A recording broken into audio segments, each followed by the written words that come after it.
Dial 100 ఎంతో famous. ఆపదలో ఉన్నామని ఒక్క కాల్ చేస్తే చాలు పోలీసులు కుయి కుయిమంటూ వాహనాల్లో వచ్చి వాలిపోతారు. ఎలాంటి ప్రమాదం నుంచైనా రక్షిస్తారనే నమ్మకం. ఈ రోజుల్లో అర్ధరాత్రి ఆడపిల్ల నడి రోడ్డుపై ఒంటరిగా నడుస్తోందంటే అందుకు డయల్ 100నే కారణం. ఆ నెంబర్ అంతటి ధీమా కల్పించింది ప్రజలకు. అయితే ఇక్కడ చిన్న ఇబ్బంది కూడా ఉంది. అగ్ని ప్రమాదం జరిగితే కూడా డయల్ 100కి కాల్ చేస్తుంటారు. మెడికల్ ఎమర్జెన్సీ కూడా అదే నెంబర్ కు ఫోన్ చేసే వాళ్ళు ఇంకా అనేక విభాగాల్లో కీలక నెంబర్స్ ఉన్న జనాలకు అవేవి గుర్తుకు లేవు. కేవలం డయల్ 100నే మైండ్ లో గట్టిగా ఫిక్స్ అయిపోయారు. అలాంటి ప్రాబ్లమ్స్ ను పరిష్కరించడానికి కేంద్రం సరికొత్తగా డయల్ 112 తీసుకొచ్చింది. ఒకే నెంబర్ తో అన్ని రకాల ఎమర్జెన్సీ సేవలు అందుబాటులోకి తెచ్చింది. ఆ విధానాన్ని లేటెస్ట్ గా తెలంగాణ సర్కార్ కూడా అందిపుచ్చుకుంది. ఇకపై ఎలాంటి అత్యవసర పరిస్థితి వచ్చినా 112 కు ఫోన్ చేయాలి. అందుకే ఈ కొత్త నెంబర్ బాగా గుర్తు పెట్టుకోండి. తెలంగాణలో ఇకపై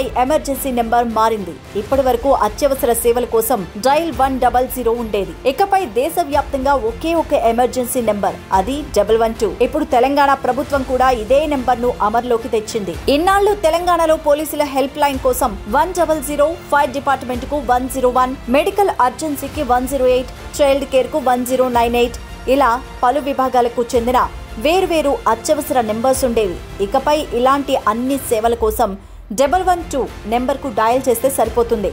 ఈ నెంబర్ కు డయల్ చేస్తే GPS ద్వారా ట్రాక్ చేసి వెంటనే సంఘటనా స్థలానికి అధికారులను పంపించేలా ఏర్పాటు చేశారు.